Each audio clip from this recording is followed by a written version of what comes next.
ጤና ይስጥልኝ የተወደዳችሁ ተመልካቾቻችን እንደምን አላችሁ? ከሐረሪ ቴሌቪዥን በቀጥታ ስርጭት የዕለቱን የአማርኛ ዜናዎቻችንን እነሆ። በሴቶችና በአካል ጉዳተኞች ላይ የሚደርሱ ጾታዊ ጫናዎችን የመቀነስ የሁሉም ኃላፊነት ሊሆን እንደሚገባ የሐረሪ ክልል ትምህርት ቢሮ አስታወቀ። ቢሮው ከሶፊና ከኤረር ወረዳዎች ለተወጣጡ ሴቶች፣ ህፃናትና ልጃገረዶች እንዲሁም ለሚመለከታቸው ለዘርፉ አካላት የግንዛቤ ማስጨበጫ ስልጠናን አካሂዷል። ተጨማሪ አለን። የሐረሪ ክልል ትምህርት ቢሮ የሴቶችን ጫና መቀነስ፣ ጥቃትን መቃወምና የአካል ጉዳተኞችና ህፃናት እንዲሁም ሴቶችን ተጠቃሚነት ማረጋገጥ ላይ ያተኮረ ስልጠና ከሶፊና ኤረር ወረዳ ለተወጣጡ ልጃገረዶች፣ ሴቶች እንዲሁም የተለያዩ ማህበረሰብ ክፍሎች የግንዛቤ ማስጨበጫ መድረክን አካሂዷል። የመርሃ ግብሩ ዋነኛ ዓላማ ጉዳተኛ ሴቶችና ልጃገረዶች ላይ በማህበረሰብ ውስጥ አካታችነትን በማሳደግ በአካል ጉዳተኛ ሴቶችና ልጃገረዶች ላይ የሚደርሱ ጾታን መሰረት ያደረጉ ጥቃቶችን ለመከላከልና ውጤታማ ምላሽ አሰጣጥን ለማበረታታት ያለመ መሆኑ ተገልጿል። በሐረሪ ክልል ትምህርት ቢሮ የሴቶች ህፃናትና ወጣቶች የሥራ ሂደት ወይዘሮ ሰዓዳ መሐመድ በመርሃ ግብሩ እንደገለጹት የስልጠናና የውይይት መድረኩ ዋናው ዓላማ ተደብቀው የቆዩ ማህበራዊ መልካከቶችን በመለወጥ ለሴቶችና አካል ጉዳተኞች እንዲሁም ለህፃናት እኩል የትምህርት ዕድል እንዲሁም አግላይ ልማዶችን ለማስወገድ ሚናው የጎላ ነው ብለዋል። አንዱ በሴቶችና በህፃናት ላይ የሚደርሱ ጥቃቶችና ከትምህርት ቤት የሚያስቀራቸው ውጤታቸውን የሚያሳንስባቸው ምክንያቶች ምንድን ናቸው? ማህበረሰቡ ምን ይላል? ማህበረሰቡ በዚህ ኃላፊነት ይወስዳል የሚል ነው ከማህበረሰቡ ጋር ውይይት ያዘው። ሁለተኛው ደግሞ ልዩ ፍላጎት ተማሪዎች ወይም ደግሞ የአካል ጉዳት ያለባቸው ህፃናቶች አሉ። በትምህርት ቤትና ከትምህርት ቤት ውጭ በትምህርት ቤት ውስጥ ያሉት እየታገዙ ናቸው። ግንዛቤ ያለው ማህበረሰብ ወደ ትምህርት ቤት ያመጣቸዋል። ግንዛቤ ግን ሳይኖራቸው እንደ እርግማን እየቆጠሩት በየቤቱ ያሉ ህፃናቶች አሉ ማለት ነው። የአካል ጉዳት ያለባቸው እነዛ የአካል ጉዳት ያለባቸው ልጆች የት ናቸው? በየቤቱ አለው። በምን አይነት መንገድ ነው ልናመጣቸው የምንችለው? በተለይ 6ኛ ክፍል፣ 8ኛ ክፍል፣ 12ኛ ክፍል የሚፈተኑ ተማሪዎች አሉ። ስለዚህ የ6ኛ ክፍል ተማሪዎች በምን አይነት መንገድ ነው ውጤታቸውን ሊያሻሽሉ የ8ኛ ክፍል ፈተና ምን ያህል እያዘጋጃቸው ማህበረሰቡ የሚለውንም ጨምሮ ስንወያይ የነበረውና በሴቶች ህፃናት ላይ የሚደርሱ አላስፈላጊ ጫናዎችን ለመቀነስ ህብረተሰቡን ማንቃት ያስፈልጋል መሆኑን ገልጸው መሰል ችግሮች ስር የሰደዱ እንደመሆናቸው ሁሉም በንቃት ችግሮቹን ሊዋጋቸው እንደሚገባም አስገንዝበዋል። ልጆቻቸው ይሄንን ያውቃሉ፣ ማህበረሰቡ ትምህርት ቤቱ ምን አይነት አገልግሎት ነው እየሰጠን ያለው የሚለውንም መጥተው አይተው ለልጆቻቸው እነሱም ደግሞ ጠንካራ ክትትል እንዲያደርጉ። ሌላው እዚህ ላይ እንዳየነው ከፍተኛው ችግር ደግሞ ያለ እድሜ ጋብቻው ሴቶች ያለው አሁን 3ኛ ክፍልና 4ኛ ክፍል ያሉ ተማሪዎች 9 10 5 እና 6 ያሉት እስከ 8ኛ ክፍል ብቻ 14 ዓመት ያላቸው ናቸው። ግን 14 ዓመት እንኳን ሳይሞላቸው በ12 ዓመት እየተዳሩ የሚዳሩበት ምክንያት አሁን እነሱ ሲያነሱልን ምንድን ነው? አባት እምቢ ቢል እንኳን እናት አልደረም እምቢ ብትል እንኳን ማህበረሰብ ይድራታል። ያችን የሚፈልገውን ነገር ለወላጅ ያመጣል። እምቢ የምትል ከሆነ አንተ ተወኛ እንድራታለን ብለው ማህበረሰቡ ነው እየዳረ ያለው።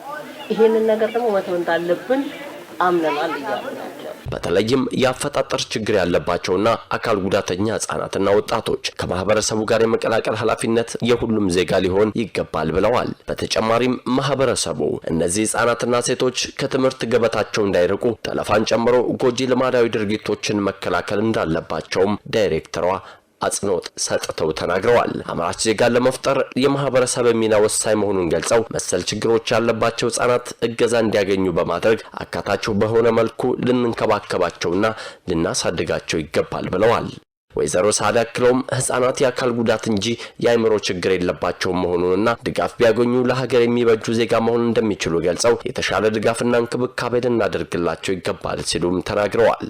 የስልጠናው ተሳታፊዎች በበኩላቸው መሰል አመለካከቶች በየአካባቢያቸው እንደሚስተዋሉ ገልጸው በቀጣይም ችግሩን በጋራ ለመከላከል ዝግጁ መሆናቸውን ተናግረዋል። ከውይይቱ ጎን ለጎንም በተለያዩ የክልሉ የገጠር አካባቢዎች ለሚገኙ የወጣት ሴቶችና ተማሪዎች የንጽህና መጠበቂያ ቁሳቁስም ተበርክቶላቸዋል። ቀጥለናል። የጤና አገልግሎት አሰጣጥን የተሻለ ለማድረግና ዘመናዊ ለማድረግ የሕክምና ቱሪዝም ግብን ለማሳካት የመንግስትና የግል ባለ ሀብቶች የቅንጅት ስራ ወሳኝ ስለመሆኑ ተገለጸ። በሐረሪ ክልል ከ15 ሚሊዮን ብር በላይ ወጪ የተደረገበት የሪማን ዘመናዊ የሕክምና ማዕከል በዛሬው ዕለት ተመርቆ ለአገልግሎት ክፍት ሆኗል። ለአብዲ ኡስማን ዘገባ ባህር ጠንክር። በሐረሪ ክልል ከ15 ሚሊዮን ብር በላይ ወጪ የተደረገበት ሪማን ዘመናዊ የሕክምና ምርምር ማዕከል ተመርቆ ስራ ጀምሯል። በመድረኩ የሐረሪ ክልል የፐብሊክ ሰርቪስና የሰው ሀብት ልማት ቢሮ ኃላፊ ወይዘሮ ጆርዳን ኢስሐቅ እንደገለጹት የጤና አገልግሎት አሰጣጥን በማዘመን የሕክምና ቱሪዝም ግብን ለማሳካት የመንግስትና የግል ባለሀብቶች ቅንጅት አስፈላጊ በመሆኑ መሰል ተግባራት ተጠናክረው ሊቀጥሉ እንደሚገባ ገልጿል። የላቦራቶሪ ባለቤትና ስራ አስኪያጅ አቶ ሙኒብ አብዱረዛቅ በበኩላቸው የማዕከሉ ዋና ዓላማ ህብረተሰቡ በሩቅ ቦታዎች ይፈልግ የነበረውን የምርመራ አገልግሎት በአካባቢው በቀላሉ እንዲያገኝ ማድረግ እንደሆነ ገልጿል። ጤና ላይ ኢንቨስት ለማድረግ እኛ ስናስብ መጀመሪያ ብር አይደለም ያሰብነው፣ የስራ ሲስተምና የህብረተሰቡን እንግልት ነው ያሰብነው።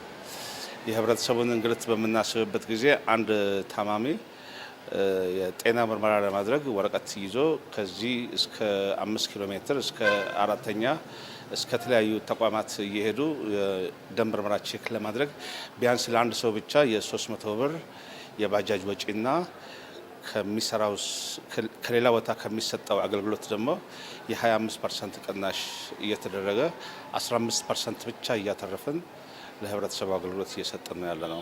ሐረሪ ክልል ብቻ ሳይሆን እንደ ምስራቅ ሐረርጌ ከአዋሽ በታች ያሉ የጤና መመርመሪያ መሳሪያዎች ተወዳዳሪ ነው። የመጀመሪያ ልዩ የሆነ በብራንድ ሞዴል ማሽን ነው። ሚንድሬ በሚል ማሽን ነው ያመጣ ነው። ሲኤል 1000 ፕሮ ነው እና ሌላ ቦታ ይሄ ማሽን የለም። መመርመሪያ ማሽኑ በጣም ከፍተኛ ነው። ከሌሎች ገና ከሚመጡ ጤና ተቋማት ጋር ነው እንጂ አሁን ካሉት ጤና ተቋማት ጋር ሳይሆን የምንወዳደረው ገና ከሚመጡ ጤና ተቋማት ጋር ምናልባት እኛን አይተው ይሄንን ማሽን ካመጡ ነው እንጂ ልዩ የሆነ ማሽን ነው ያለን። በውጤት ረገድም ኳሊቲ ኮንትሮል እየተቆጣጠረን በደንብ ከሌላ ቦታ ነው ባለሙያዎችን አስመጥተን ከማሽኖቹ ጋር ተስማሚነት ያላቸውን ባለሙያዎች ከአዲስ አበባ አስመጥተን ነው እያሰራን ያለ ነው። ጥገናውንም ስልጠናውንም ሁሉ ነገሩንም ማሽኑ አዲስ ስለሆነ ብዙ ወጪ አውጥተን ነው ይሄንን ነገር ተግባራዊ እያደረግን ያለ ነው። አያይዘውም ወደፊትም በክልሉ የጤና አገልግሎትን ለማስፋትና የሕክምና ቱሪዝም ግብን ለማሳካት በዘርፉ በስፋት እንደሚሰሩ አስታውቋል። ማዕከሉ ፍትሐዊና ጥራት ያለው አገልግሎት እንደሚሰጥ ገልጸው የክልሉና የአጎራባች አካባቢዎች ማህበረሰብም የተሟላ የሕክምና ምርመራ አገልግሎት ተጠቃሚ እንዲሆን ጥሪ አቅርበዋል። አጠቃላይ ከቤቱ ስፋትና ስፔሲፊኬሽን መንግስት ያወጣውን ስፔሲፊኬሽን ተግባራዊ በማድረግ ነው። የብሩን መጠን ብሩ በጣም ውድ ባይባልም እስከ 15 ሚሊዮን ብር ይደርሳል። እኛ አሁን የወደፊት ራዕያችን በትልቅ ሪማን የሚባል ሆስፒታል የመገንባት በኢንቨስትመንት ሁሉ ነገር ጨርሰን ቦታ ርክክብ እየጠበቅን ነው ያለነው። በዛ ያ በሚደረግበት ጊዜ ኤምአርአይን አንስቶ የተለያዩ የሕክምና መገልገያ መሳሪያዎች ስፔሻላይዝ ሆስፒታል እንመሰርታለን የሚል እምነት ነው ያለን። በምርቃት ስነ ስርዓቱ ላይ የክልሉ ከፍተኛ የስራ ኃላፊዎች የተገኙ ሲሆን ለዘርፉ እድገት ከፍተኛ አስተዋጽኦ ላበረከቱ የጤና ባለሙያዎችም እውቅና ተሰጥቷል። ጤናማ ማህበረሰብን ለመፍጠርና ኢኮኖሚያዊና እንዲሁም ማህበራዊ ለውጥ ለማምጣት የእናቶችና ህጻናት ጤናን ማሻሻል ተገቢ መሆኑ ተገለጸ። የህይወት ፋና ሁሉን አቀፍ ልዩ ሆስፒታል የእናቶችና ህጻናትን ጤና ለማሻሻል በትኩረት እየሰራሁ ነው ሲል ገልጿል። ባልደረባችን ጌትነት ዘውዴ ዘገባውን አጠናቅሮታል። አዩብ ካዛሊ በተከታይነት ያቀርበዋል። በእናቶችና ህጻናት ጤና አጠባበቅ ላይ መስራት በማህበራዊና ኢኮኖሚያዊ ለውጥ ውስጥ ከፍተኛ ሚና ያለው በመሆኑ በእነሱ ጤና ላይ በትኩረት እየሰራ መሆኑን ህይወት ፋና ሁሉን አቀፍ ልዩ ሆስፒታል ገልጿል። የሆስፒታሉ ስራ አስኪያጅ ዶክተር መሐመድ ኑር አብዱላይ እንደገለጹት ሆስፒታሉ በምስራቅ የሀገራችን ክፍል ለሚገኙ ማህበረሰቦች አገልግሎት እየሰጠ የሚገኝ ሲሆን ለሴቶችና ህጻናት በሚሰጠው የህክምና አገልግሎት ላይ ከፍተኛ ትኩረት ተሰጥቶ እየሰራ መሆኑን ገልጸዋል። እንደምታውቀው እኛ ሆስፒታል በምስራቁ ትልቅና ዋና ሪፈራል ሆስፒታል ነው። ለእናቶች ሙሉ አገልግሎት እንሰጣለን። ምርመራም ሕክምናም ሙሉ በሙሉ እንሰጣለን። በዋና የምንሰጠው አንዱ ያው የወሊድ አገልግሎትና ክትትል የእርግዝና ክትትል ሙሉ በሙሉ በስፔሻሊስትና በሰብ ስፔሻሊስት ፌቶ ማተርናል አሁን ወደ 3 አመት በፌቶ ማተርናል ትምህርት እናስተምራለን። ሰብ ስፔሻሊስት በእነሱ ነው ክትትል ተደርጎ ሃይ ሪስክ ወይ ሎው ሪስክ ተብሎ ተከፋፍሎ ሙሉ እንትን የሚደረገው ማለት ነው። እንዲሁም ሌላም የተለያየ የእናቶች አገልግሎት ላይ እንደ ማህፀን ጫፍ ካንሰር ሌላም የእናቶች ጋር ተያይዞ ያሉት ካንሰር አገልግሎት ይሰጣል። እንዲሁም ሙሉ ሕክምና ማለት ይቻላል ማለት ነው ለእናቶች ይሰጣል። በሆስፒታሉ የእናቶች ጤና አስተባባሪ የሆኑት ዶክተር ኢብሳ ሻፊ በሰጡት ማብራሪያ ሆስፒታሉ ለምስራቅ ኢትዮጵያ ማህበረሰብ አገልግሎት እየሰጠ የሚገኝ ሲሆን ከሁሉም በላይ በእናቶች ላይ የሚስተዋሉ የምግብ እጥረትና የተለያዩ ችግሮችን በመለየት እየሰራ መሆኑን ገልጸዋል። በተለይም ባለፉት ወራት 5 ህጻናትን ለወለዱ እናቶች ልዩ ድጋፍ ማድረጋቸውን ገልጸዋል። እዚህ ክፍል የህጻናት ክፍል ፓርቲ አንድ ፓርት ነው። ብዙ ፓርቶች አሉ ህጻናት ክፍል ላይ እዚያውን ያለው አንድ ወር በታች ያለው ልጆቹ ይመጣሉ። ለዚህ የሚመጡ ምክንያቶቹ አንዱ ጊዜው ሳይደርስ የወለዱ ልጆች አሉ ከ37 ሳምንት በታች ማለት ነው። አንዱ በኢንፌክሽን ምክንያት ወደዚህ ይመጣል። ሴፕሲስ የሚባል ነገር አለው። ሌላ ቢጫው ቆዳ ወይም አይኑ ቢጫ ሆኖ በቢጫ ምክንያት ወደዚህ ይመጣል። ሌላው ኮንጀኒታል የሚባል ነገሮች አሉ። ኤምኤምኤስ የሚባል አለው። አኖሬክታል ማልፎርሜሽን የሚባል ነገር አለው። እሱ ኮንጀኒታሊ ጎደሎ ሆኖ ይመጣል። እዚህ ሁሉ ወደዚህ መጣ ሰርቪስ ያገኛል። ሌላውን እንዳልኩት ጊዜ ሳይደርስ ወደዚህ ይመጣል። ኢንፌክሽን ከሌለ ራሱ እዚህ ይቆያል፣ ከእናትዬ ጋር ይቆያል። ከዛ ወይት እየጨመረ ሲመጣ ዲስቻርጅ ለማድረግ እኛ ጋር ይቆያል ማለት ነው። ህጻናት የነገ ሀገር ተረካቢ በመሆናቸው የእነሱን ጤና በመንከባከብና በመጠበቅ ማሳደግ እንደሚገባና ለዚህም ተገቢውን የጤና አገልግሎት ማቅረብ አስፈላጊ መሆኑን ያስረዱት ደግሞ የህጻናት ጤና አስተባባሪ ዶክተር ኤልያስ ጀማል ናቸው። ህክምና እንግዲህ ዘርፈ ብዙ ነው። ኦፕሬሽን አገልግሎት አለ፣ የጨረር አለ። የጨረሩ ከጀመረ ወደ 8 ዓመት አካባቢ ይሆናል። ያ ኦፕሬሽን ደግሞ የኦፕሬሽን አገልግሎት ሲጀመር ህክምናው ሙሉ ያደርጋል። ማለትም ያው ለዚህ ህክምና ተብሎ ወደ አዲስ አበባ መሄድ የለም ማለት ነው። በአሁን ጊዜ ሙሉ ሰርቪሱን እዚህ እየሰጠን እንገኛለን። የምንሰጣቸው እንግዲህ አገልግሎቶች የማህፀን ጫፍ ካንሰር ቅድመ ምርመራ እናደርጋለን። እንደገና ማንኛውም ደግሞ ናሙኖችን እንሰራለን። የትም ኦፕሬሽን ይሰራ ናሙኖች ከየትም ቦታ ይወሰዱ። ከየትም ሆስፒታል ከምስራቅ ኦሮሚያ ሊሆን ይችላል፣ ከሐረርጌ ከድሬዳዋ ሊሆን ይችላል፣ ከጅጅጋ በአጠቃላይ ሶማሌ ሪጅን የአገልግሎቱን ተጠቃሚ የሆኑ አንዳንድ እናቶች በሰጡት አስተያየት በሆስፒታሉ በቂ ህክምና የጤና ምክር አገልግሎት እያገኙ መሆኑን ተናግረዋል። እዚህ ሆስፒታል ውስጥ ብዙ አገልግሎት አግኝቻለሁ። ከወሊድ ቀድሞም የተለያዩ ምርመራዎችን አድርጌያለሁ። ከወለድኩም በኋላ ብዙ እንክብካቤ አድርገውልኛል። ከወሊድ በፊትና በኋላ ያለውን የጤና ክትትል ጨምሮ ተጨማሪ የምክርና የትምህርት አገልግሎቶችን እያገኙ መሆኑን እናቶቹ ገልጸዋል። እኔ እዚህ ሆስፒታል ውስጥ ብዙ አገልግሎት አግኝቻለሁ። ምክርም ጨምሮልኛል። ሁሉም እናቶች ኑና እዚህ ተገልገሉ ላለው አገልግሎታቸው በጣም ጥሩ ነው። ሆስፒታሉ በእናቶችና ህጻናት ጤና አጠባበቅ ላይ የሚሰጠው አገልግሎት ተጠናክሮ እንደሚቀጥልም ተመላክቷል።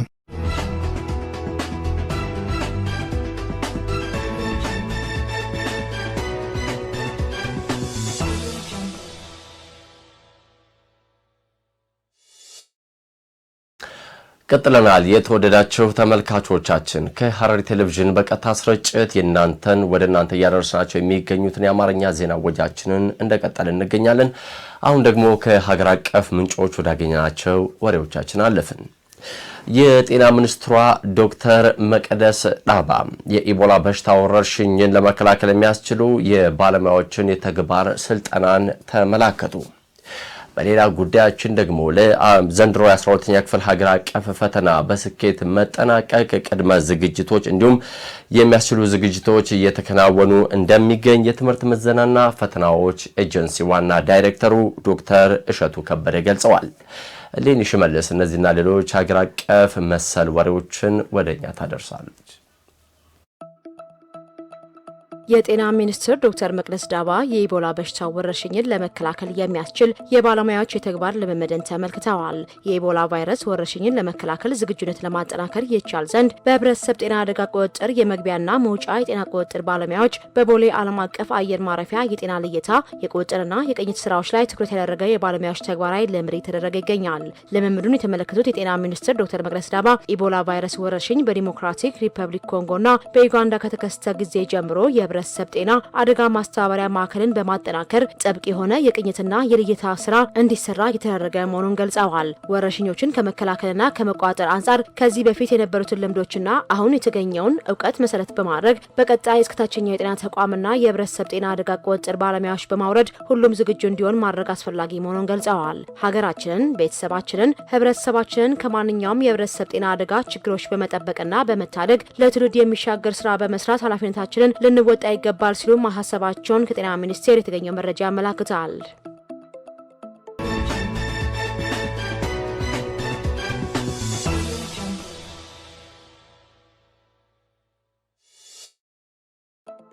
ለዘንድሮ የ12ኛ ክፍል ሀገር አቀፍ ፈተና ስኬት ምቹ ምህዳር ለመፍጠር የሚያስችሉ ዝግጅቶች የተከናወኑ መሆኑን የትምህርት ምዘናና ፈተናዎች አገልግሎት ዋና ዳይሬክተር ዶክተር እሸቱ ከበደ ገልጸዋል። የ12ኛ ክፍል ማጠናቀቂያ ሀገር አቀፍ ፈተና ከሰኔ 24 ጀምሮ እስከ ሐምሌ 17 ቀን 2018 ዓ.ም ድረስ እንደሚሰጥ ተገልጿል። የአገልግሎቱ ዋና ዳይሬክተር ዶክተር እሸቱ ከበደ የ12ኛ ክፍል ሀገር አቀፍ ፈተናን ለመስጠት አገልግሎቱ እያደረገ ያለውን የቅድመ ዝግጅት በተመለከተ ከኢዜአ ጋር ባደረጉት ቆይታ ፈተናውን ለመስጠት የሚያስችል ዝግጅት ተከናውኗል ብለዋል። በሀገር አቀፍ ደረጃ ከ560 ሺህ በላይ ተፈታኞች ፈተናውን ለመውሰድ መመዝገባቸውን ጠቅሰው አብዛኞቹ ተማሪዎች ፈተናውን በበይነ መረብ እንደሚወስዱም ተናግረዋል። ለዚህም ተማሪዎች በቂ የኮምፒውተር ልምምድ የሚያደርጉበት አሰራር መዘርጋቱን አመላክተው የመሰረተ ልማት ተደራሽነት ውስንነት ባለባቸው አካባቢዎች ፈተናው በወረቀት እንደሚሰጥ ገልጸዋል። ሀገር አቀፍ ፈተናውን ለሚወስዱ አካል ጉዳተኞችም ምቹ የመፈተኛ አካባቢን ለመፍጠርም ዝግጅት የተደረገ ነው ብለዋል። የፈተና ሂደቱ በስኬት እንዲጠናቀቅ የኢንተርኔትና የኤሌክትሪክ ኃይል አቅርቦት አስተማማኝነትን ለማረጋገጥ ከባለድርሻ አካላት ጋር የሚከናወኑ ተግባራት ተጠናክረው እንደሚቀጥሉም ገልጸዋል። ተፈታኝ ተማሪዎች ያላቸውን ቀሪ ጊዜ በመጠቀም ለፈተና ዝግጁ የሚያደርጋቸውን እንዲሁም የስነ ልቦና ዝግጅት ማድረግ እንደሚጠበቅባቸው ተናግረዋል።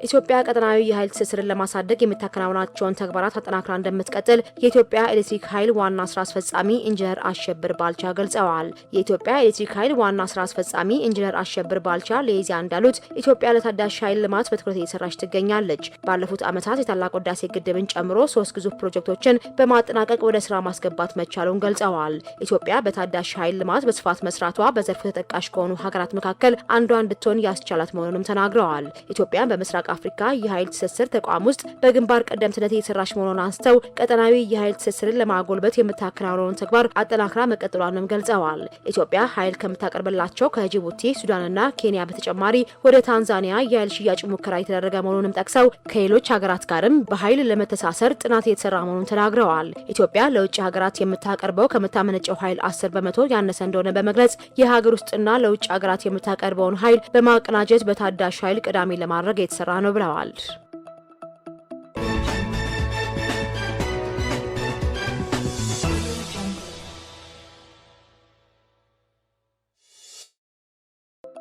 በአማራ ክልል በኢትዮጵያ ታምርት ንቅናቄ በበጀት ዓመቱ 158 መካከለኛና ከፍተኛ አምራች ኢንዱስትሪዎች በአዲስ መልክ ምርት ማምረት ጀምረዋል ሲል የክልሉ ኢንዱስትሪና ኢንቨስትመንት ቢሮ አስታውቋል።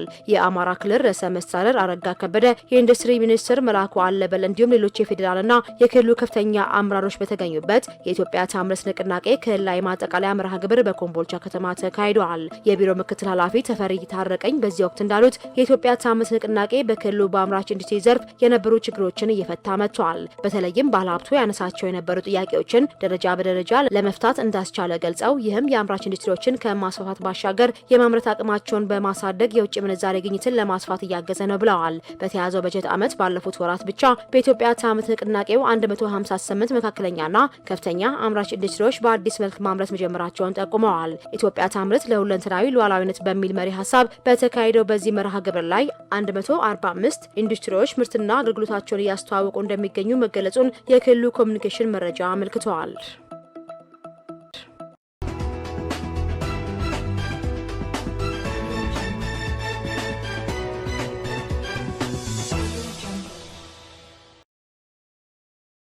ቀጥለናል። የተወደዳችሁ ወደ ውጭ ጉዳዮቻችን ደግሞ ተሻገርን።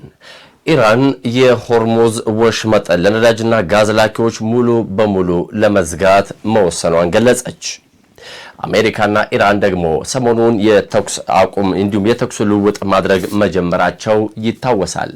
በዚህ ጉዳይ የዓለም ሚዲያዎች አነጋጋሪ ጉዳዮችን እያወጡ ይገኛሉ። ባለስልጣናቱስ ምን እያሉ ይሆን? የዚህ የተኩስ ልውውጥ እንዲሁም ስምምነቶች ዙሪያ የጦርነቱ ጉዳዩስ ምን ጉዳዮችን ያስመለክተናል የሚለውን ደግሞ ከቢቢሲ ለተገኘው ዘገባ ባህር ጠንክር ዝርዝሩን ይዞታል። The U.S. and Tehran trading strikes in the Strait of Hormuz, straining the fragile ceasefire. በኢራንና በአሜሪካ መካከል የተኩስ ልውውጥ መደረጉን ተከትሎ የኢራን እስላማዊ አብዮታዊ ዘብ የሆርሙዝ ወሽመጥን ለነዳጅና ጋዝ ላኪዎች ሙሉ በሙሉ ለመዝጋት መዛቱን አስታወቀም። በባህረ ሰላጤው አካባቢ ሁለቱ ሀገራት የተኩስ ልውውጥ ካደረጉ በኋላ እስላማዊ አብዮታዊ ዘቡ በሰጠው ማስጠንቀቂያ የሆርሙዝ ወሽመጥ ለነዳጅና ለጋዝ ላኪዎች ሙሉ በሙሉ ቢዘጋ ኃላፊነቱን የምትወስደው አሜሪካ ናት ብሏል። አሜሪካ እኩይ ድርጊቷን ከቀጠለች ለሚወሰደው እርምጃ ኃላፊነቱ እንደምትወስድም አስታውቋል። የአሜሪካ ጦር ኢራን ወደ ሆርሙዝ ወሽመጥ የተኮሰቻቸውን 4 ድሮኖች መጥቶ መጣሉንም አስታውቋል። የአሜሪካ ጦር ማዕከላዊ ጉሩክና ቃሲም የተባሉት ደሴቶች ላይ የኢራን የባህር ዳርቻ ጥበቃ ማዕከላት ላይ ጥቃት መፈጸሙን ገልጿል። ኢራን ባጸፋው በኩዌት የሚገኙ 2 የአሜሪካ ጦር መቀመጫዎች ላይ ባለስቲክ ሚሳኤል ተኩሳለች። በባህሬን በሚገኘው የአሜሪካ ጦር ሰፈር ላይም ጥቃት ማድረሷም ተገልጿል። የባህሬን የውጭ ጉዳይ ሚኒስተር ኢራን ያደረሰችውን ጥቃት በጽኑ እንደሚያወግዙ አስታውቋል። በባህሬን እንዲሁም በኩዌት ላይ የደረሰው ጥቃት ግልጽ ጸብ አጫሪነትም ብሎታል። በመጨረሻም የአሜሪካው መከላከያ ሚኒስትር በፈረንሳይ የሁለተኛው የዓለም ጦርነት መታሰቢያ ላይ ተገኝተው ባደረጉት ንግግር የአውሮፓ ሀገራትን የደስተኞች ፖሊሲን ነቀፉ። ሚኒስትሩ በንግግራቸው አንዳንድ የአውሮፓ ሀገራት ከፍተኛ ቁጥር ያላቸው ስደተኞች እንዲገቡ መፍቀዳቸውን ተችተው ወረራ ነው ሲሉም ጠርተውታል። ለዘገባው አዩብ ካዛሌ። They crossed an ocean to fight for their country. ሄግሴት ንግግር ያደረጉት ናዚዎች በርካታ የአውሮፓ ሀገራትን ከወረሩ በኋላ የሁለተኛው የዓለም ጦርነት ተፋፍሞ እንደ አውሮፓውያን አቆጣጠር በ1944 የህብረቱ ኃይሎች ሰሜናዊ የፈረንሳይ የባህር ዳርቻ የሆነችውን ኖርማንዲን የተቆጣጠሩበትን 82ኛ ዓመት መታሰቢያ በዓል ላይ ነው። የሚያሳዝነው ዛሬ የአውሮፓ የባህር ዳርቻዎች በተለያዩ አደገኛ ርዕዮተ ዓለሞች ተወሯል ብለዋል። የስፔን፣ ጣሊያን፣ ግሪክ እና ቡልጋሪያ የባህር ዳርቻዎች ጀልባዎችና ሰዎች ይመጣሉ። የአውሮፓ ሀገራት ለዚህ ወረራ የሆነ ነገር የሚያደርጉት መቼ ነው? ከቅርብ ጊዜ ወዲህ በአውሮፓ ስደተኝነት ዋና የፖለቲካ አጀንዳ ሲሆን ጠንካራ የኢሚግሬሽን ፖሊሲ እንዲኖር የሚጠይቁ ፓርቲዎች ከፍተኛ ተቀባይነት እያገኙ መምጣታቸውን የህዝብ አስተያየት መሰብሰቢያዎች ያሳያሉ። ከፍተኛ የትራምፕ አስተዳደር አባላት የአውሮፓ የስደተኞች ፖሊሲን ሲተቹ ሄግሴት የመጀመሪያው አይደሉም። አርብ ዕለት የአሜሪካው ምክትል ፕሬዚዳንት ጄዲ ቫንስ የ18 ዓመቱ ብሪታንያዊ ተማሪ ሄንሪ ኖዋክ ባለፈው ዓመት በሳውዛምፕተን በስለት ተወግቶ መሞቱን በማንሳት በቀጥታ የሚያያይዘው ካለው ከፍተኛ የስደተኞች ወረራ ጋር ነው ካሉ በኋላ ብቸኛው ምላሽ ሊሆን የሚችለው ተቀባይነት ያለው ቁጣ ነው ሲሉ ተናግረዋል። የዩናይትድ ኪንግደም ጠቅላይ ሚኒስትር ጽህፈት ቤት የምክትል ፕሬዚዳንቱን ንግግር ሰዎች በዲሞክራሲያችን ጣልቃ እየገቡ ነው ሲል ተችቷል። አክሎም የኖዋክ ቤተሰብ የልጃቸው ሞት ተጨማሪ መከፋፈል እንዲፈጠር ምክንያት እንዲሆን እንደማይፈልጉ ተናግረዋል። ሄንሪ ኖዋክን ወቅቱ የገደለው ቪክረም የተወለደው ብሪታንያ ውስጥ መሆኑን አቃቤ ሕግ አረጋግጧል። በፈረንሳይ የሁለተኛው የዓለም ጦርነት መታሰቢያን አስመልክተው ንግግር ያደረጉት ፒት ሄግሴት አንዳንድ የአውሮፓ ሀገራት በከፍተኛ መስዋዕትነት የተገኘ ነጻነታቸውን ተመቻችተው በመቀመጥ ነጻነት በነጻ እንደማይገኝ ረስተውታል ብለዋል።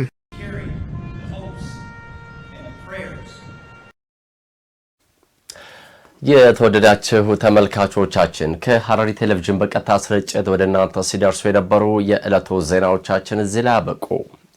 ከመላው ስርጭት ባለሙያዎችና የስቱዲዮ ባለሙያዎች ጋር ሲሳይ ዘሪሁን ወሬዎቹን መራው። ጤና ይስጥልኝ።